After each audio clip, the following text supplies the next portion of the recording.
Welcome back to another episode with us. We are your hosts, Renzo and Monica Ortega. Our podcast is called To Become Family. We are the authors of the book, Why Won't You Make Love to Me? And we are so happy.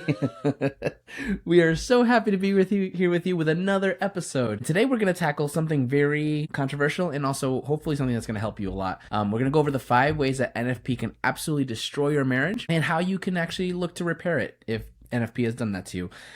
We are going to maybe say some things about NFP that may not be received well right away, but we ask you to bear with us and really stick through the episode because we're really hoping to reframe what natural family planning is in your marriage, and hopefully it'll be something that is a blessing and not just a big old burden. We are huge advocates for natural family planning, NFP, but we absolutely recognize that it comes with a lot of struggle. It brings about a lot of distress. It's not easy, and it can definitely have an impact on your marriage. And so we want to acknowledge that, address those concerns, and hopefully give some encouragement as well. So number 1, the way that people feel like NFP is breaking their marriage. A lot of people think that NFP really just doesn't work, or that it's too complicated, and why are we doing this in the first place? And I can totally understand that because for natural family planning, we've done a bunch of different methods in our 13 years of marriage. And there were definitely times when it just felt like this is way too complicated. I feel like there's more friction than infatuation. And why are we doing this? Yeah, NFP can surely feel complicated because there are a lot of different methods. There are options for how to track your cycles, what you're looking for.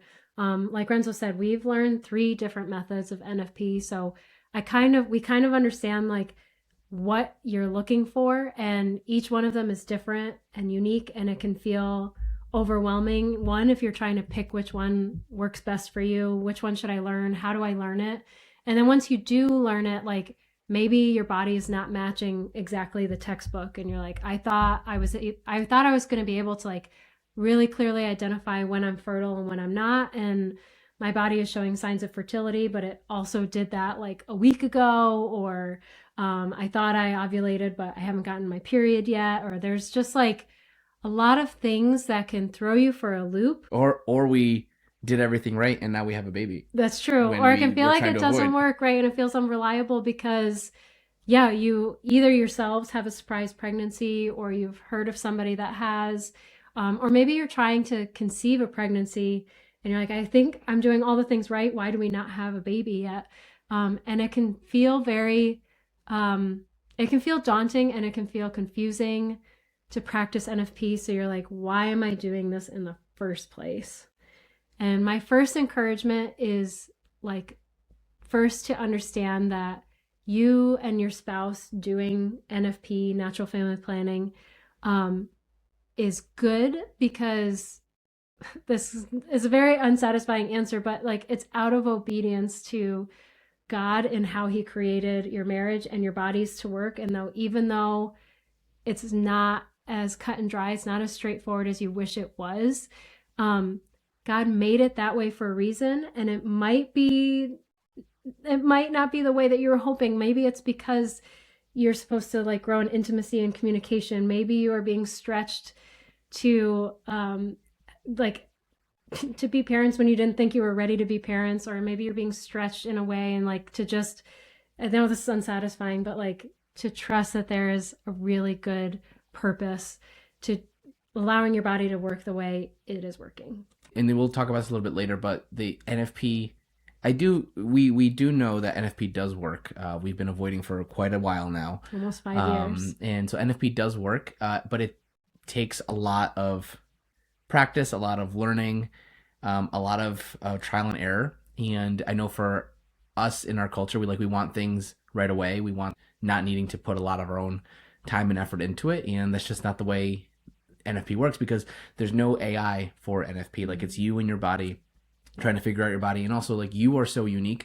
From what I've learned from Monica learning NFP and us practicing together, is that no matter the method we've learned, she has never been textbook. So she's always had to adopt whatever she's learned with her instructor to herself, because she's a unique individual. And I think that's incredibly frustrating when you just want an easy answer. But again, like Monica said, like, NFP is not supposed to be just for your tracking and for avoiding or conceiving, but also part of growing in intimacy within your marriage. Yeah, and we come at this, we've shared this in previous episodes, but we've had a surprise pregnancy, an unexpected pregnancy while practicing NFP. And then we've also successfully avoided pregnancy for the last several years. So we've we've used NFP to try to conceive pregnancy. We've used NFP for all the different reasons that it's available for. And every cycle, every cycle since we've started has been unique and individualized. So that is what makes NFP more complicated, because you're always having to monitor and adjust to what you see day to day, even moment to moment. But that's also why it is effective, because it's working with the specific woman's body, the specific couple and their goals. And so you can have confidence in that. Yeah, the assumption when we say that when someone says NFP doesn't work, is assuming that by that you mean just to avoid pregnancy. But NFP in itself is a bigger understanding of the couple, of the fertility of both spouses, the intimacy of the marriage. It is beyond just avoiding and conceiving. And so if NFP is stretching you in those areas, NFP is also working. Mm. But number two, NFP can cause a lot of emotional and sexual stress within the marriage because of the long periods of abstinence. And because of that, a lot of couples feel like it's destroying my marriage, because we thought we would be able to have this many days to be able to be intimate, this many days where our sex life would be thriving, and now suddenly everything is just terrible, and we are fighting all the time because we don't know when we can have sex again. Yeah, and that's absolutely, again, not sugarcoating it, but it stinks to not be able to make love with the person that you love. And oftentimes it's during that period of like the woman's fertility that she is most interested in having sex, because of the way the hormones are fluctuating and the way that the female body was designed. It's like, I'm ready. And then you have to kind of say no to those urges, those inklings, those desires. And that's not easy, and it's not very fun a lot of the time. But again, it's showing that NFP is working for the goal that you guys have discerned for. So if you are being stretched to say no to sex and have longer periods of abstinence because of the way the wife's body is behaving at that time, it's important to like express that this is hard.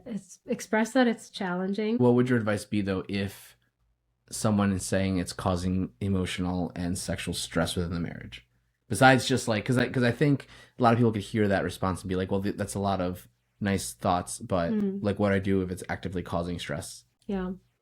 I would first recommend like saying that to one another, because I think sometimes when we hear this from couples who are expressing this frustration with us, is that it's a conversation that's only like happening on one side. They're not really discussing it with one another, and just admitting that like it is challenging.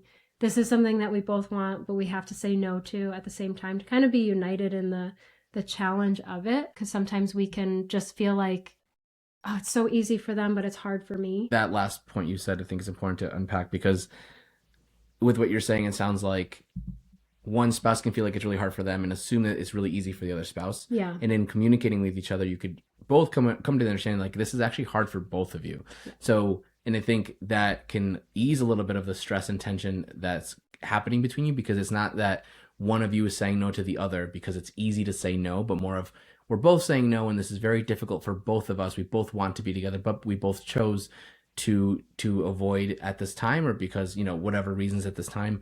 And that kind of takes the stress off, because now like we're in this together. It's not just a me versus you type thing. Mm-hmm. Is that kind of what you were saying? Yes, that's exactly what I meant. Because I think it can feel very isolating if you feel like you're the only one that's having a hard time with this. Or not just that you're the only one that's having a hard time, but on the flip side, that like it's not hard for the other person. Mm-hmm. That can feel very isolating, and it can cause a barrier between the two of you that doesn't actually exist, but you've kind of self-created that. Mm-hmm. I think we talked about story mode. I think sometimes this happens in this area of marriage, that you create a narrative in your head of how the other person is feeling or having an experience, but you're kind of assuming that. And I think also reframing fertility during this time is important too, because I know that one thing we learned was just reframing the idea that it's not that it's either the wife is fertile or infertile, but it's that the husband is always fertile. and the wife is also fertile during this time, so therefore we have to avoid. And it doesn't become it's the wife's fault for happening to be fertile or because she caught signs, but it's more of like, no, the husband also has a fertility situation happening, and because of that situation, we are both choosing to abstain, not just because wife wants to do NFP and she happens to be fertile, but no, like because the husband is always fertile, so therefore we have to decide when this is the right time to do this. Yeah, our joint fertility is at its peak right now. And so I think that there's a lot of solidarity and intimacy that comes from just like being a united front in this difficulty, in this struggle, and so that it doesn't become a conflict in your marriage. So even though it's still hard, it's not one versus the other, but it's like together we're facing something that's challenging, that's not fun, but it's good for our family, and it's worth the effort. Number 3, what would you say to spouses if it is one versus the other and they actually disagree on whether or not they should be using NFP at all? How should we navigate that? Because I think that, again, is a very difficult and stressful thing to go through. Most of the time, at least from everything we've read and encountered, it's the wife who's choosing NFP and is following the precepts of the church and wants to be faithful to the church. And it's the husband who's disagreeing or not understanding or choosing not to understand or choosing not to learn more because he just doesn't get why they just can't have sex. And I think because of that, it is, if you're not able to do the things we said in the first two, you get to this point where it's just like the husband can be just saying, I just don't agree with NFP at all. And the wife is like, no, this is what the church wants us to do, so therefore. And in this situation, I'm envisioning the husband saying he wants to use contraception, and the wife is saying, no, we should be doing NFP. I think that is very hard as well, and it makes it seem like NFP is the problem, and it's the wife putting the boundary, and the wife doing NFP becomes the issue with the marriage. Yeah, that's definitely challenging because it's kind of like, I don't know, in my opinion, it would be very hard to figure out like where to even begin, because you feel like you're at a stalemate. Like my one spouse, in your example, like my husband wants us to use condoms or to put me on birth control or to have like some sort of implant or something else so that there's more unlimited opportunity to have sex and we don't have to keep track of things. I think that the most important part, again, is like going back to conversations and communicating about this, is really trying to understand the why from both of you, like being willing to be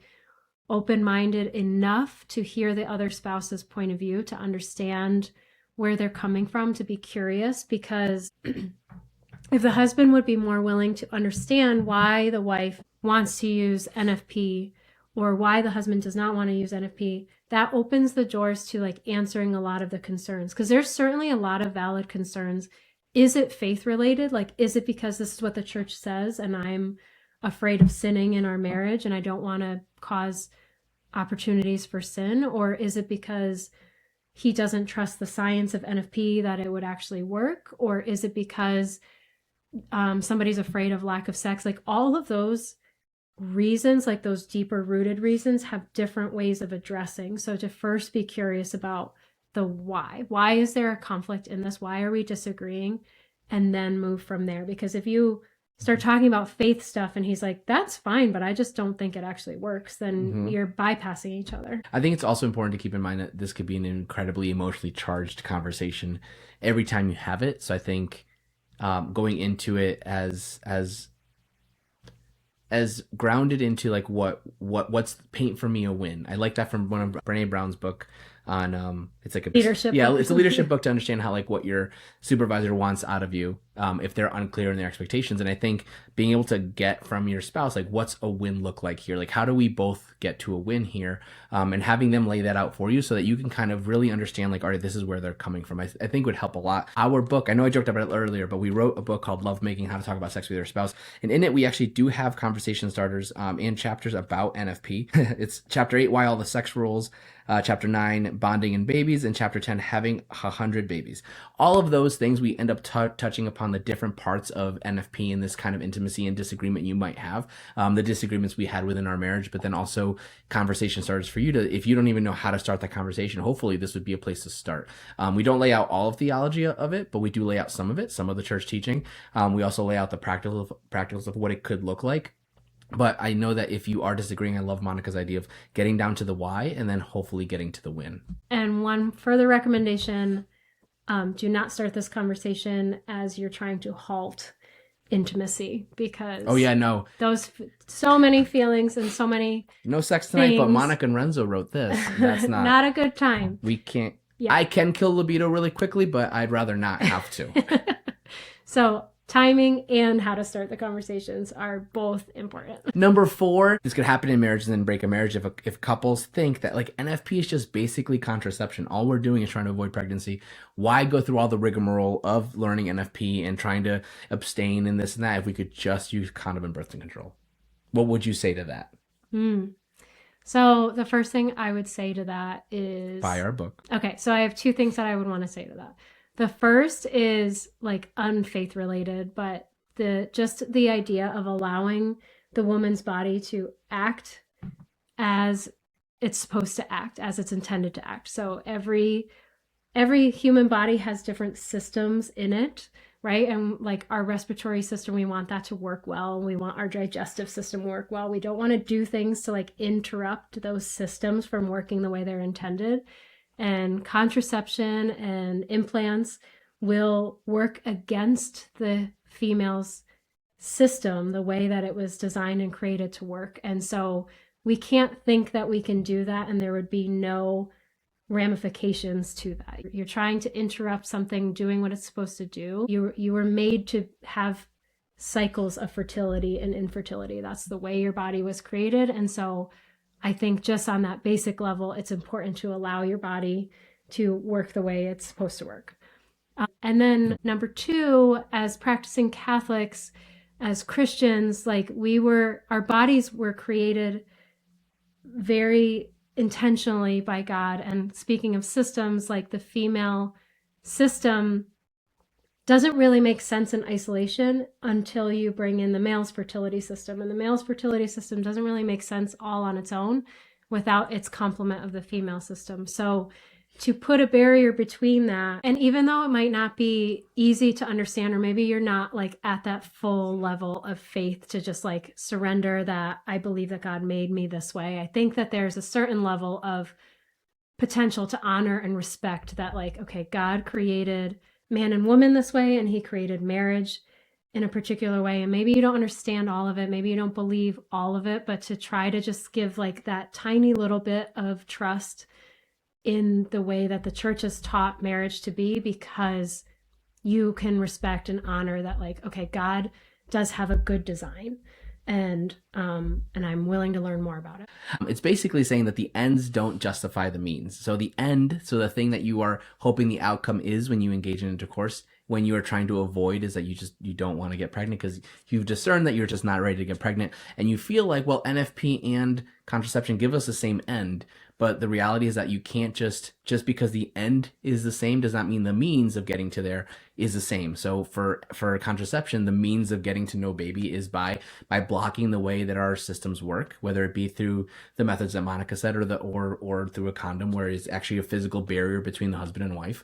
And that means is not justified by the ends of no baby. We're not justifying NFP by saying that it's the only way to get to no baby, where the NFP is justified because the means of getting to no baby, if you're trying to avoid, again, if you discerned you're trying to avoid, is by choosing the virtue of chastity and saying, you know what, we have the knowledge and awareness because of NFP that you are fertile at the same time that I am fertile. So we are then choosing to abstain from sex because we're choosing the virtue of chastity, and all couples are called to be chaste, and we're going to be chaste during this time. And then later, when you are no longer fertile, and I, even though I still am, we are going to be able to engage. That means is completely different than putting a barrier in place, taking different chemicals, putting different implants in your body. Both may end up being the same, of no baby at the end of the month, but the means of getting there are completely different, and one is okay with the church and the other is not. The last one, number 5, is when one of the spouses reluctantly is accepting that you're doing NFP. So it's not that they disagree. They're just like, why do we got to do this anyway, though? Like, and they're just letting it happen, but they're always putting everything on you, and like they have completely removed themselves from the equation. You tell me when.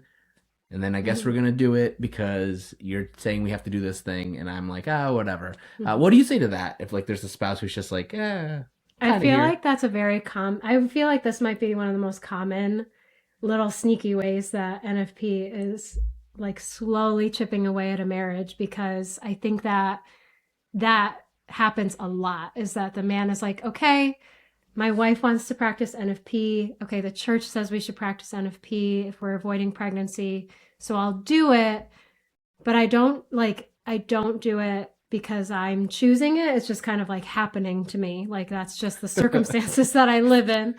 And I think that that's a very passive way to be a part of a marriage, that like this is the reality for both of you. This is the reality for our family. This is the reality for our marriage. And for you to kind of be like, okay, you give me the thumbs up or the thumbs down, the green light or the red light. I'll follow your lead, and I don't like participate until I'm like participating. And I'm disengaged from like the fullness of NFP. I would challenge that is a very dangerous approach, a dangerous position to take. I'm probably going to point at the husbands for this, because if the woman is half-heartedly doing NFP, then it's probably not going to be effective. It's not going to work well, and it's not really NFP. If the husband is going to passively be like, okay, you tell me what we're doing and I'll go along with it, I think that that's a very dangerous way, because I think that type of passivity can infiltrate more areas of your life. And to be a passive husband, to be a disengaged husband, to be a disengaged father like that, your family needs you. Your wife needs you. You are equally important to this equation. You are an active participant in the fertility realm. And so you should want to be engaged. You should want to be understanding of it. You should really want to understand what's happening in your wife's body, because then you can honor and respect and know her all the better, and then not have that like just be put another piece of her mental load, another piece of her responsibility. And I think the encouragement I would have for husbands, if they are in that boat, is for them to take this as a challenge to embrace more responsibility, like Monica said. I know that there's a lot of things that as husbands we feel like we're responsible for. I know that some wives might hear that and laugh at it. We have things on our minds. We have things that we're dealing with. And a lot of times it just feels like this is just another thing I have to worry about. That doesn't seem like it needs to be my responsibility, because I didn't choose this in the first place. I'm just letting my wife choose it. But part of being a husband, and part of the vows that you make, is that you're taking on your beloved because she's bone of your bone, flesh of your flesh, and you're taking on her entirety. And that means her fertility too. And that means that you should know it.